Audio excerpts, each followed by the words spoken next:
মহামারীর এই সময় প্রত্যেকেরই স্বাস্থ্যের প্রতি আরও বেশি নজর দেওয়া উচিত। তাই আজকে আমি এই থানকুনি পাতার আরও একটি রেসিপি নিয়ে চলে এসেছি।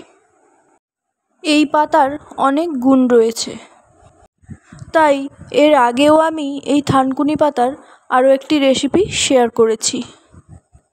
প্রথমে আমি কড়াইয়ের মধ্যে তেল গরম করে নিয়ে শুকনো লঙ্কাগুলোকে ভালোভাবে ভেজে নিলাম। সুস্থ থাকার জন্য আধুনিক ওষুধ ও চিকিৎসার ওপর পুরোপুরি নির্ভরশীল না হয়ে চেষ্টা করুন প্রাকৃতিক উপায় বেছে নিতে। এবার আমি কড়াইয়ের মধ্যে দিয়ে দিলাম কেটে রাখা পাতাগুলো। পরিমাণ মতো লবণ এবং হলুদ গুঁড়ো দিয়ে কিছুক্ষণ নেড়ে নেব এবং অ্যাড করব সামান্য লঙ্কার গুঁড়ো। অনেক ভেষজ উদ্ভিদ রয়েছে যেগুলো নানাভাবে আমাদের শরীরকে সুস্থ রাখতে সাহায্য করে, তার মধ্যে থানকুনি পাতা হলো একটি। হালকা তেতো স্বাদের এই পাতাকে ইংরেজিতে বলা হয় ইন্ডিয়ান পেনিওয়ার্ট। থানকুনি একটি বহুবর্ষজীবী লতানো উদ্ভিদ।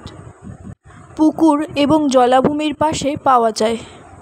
ভারত, শ্রীলঙ্কা, চীন, ইন্দোনেশিয়া, মাদাগাস্কার, দক্ষিণ আফ্রিকা এবং পূর্ব ইউরোপে জন্মায়। থানকুনি ব্যবহার করা হয় খাদ্য এবং ওষুধ উভয় হিসেবেই। শেকড় সহ এর পুরো অংশই খাওয়া যায়।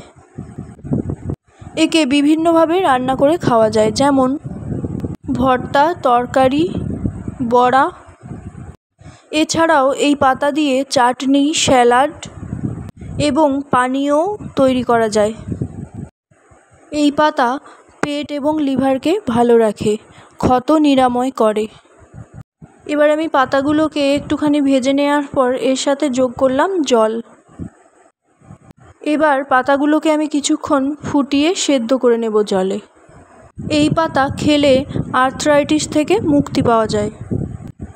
এই পাতা কাশি এবং শ্বাসযন্ত্রের অসুখ সারাতে সাহায্য করে।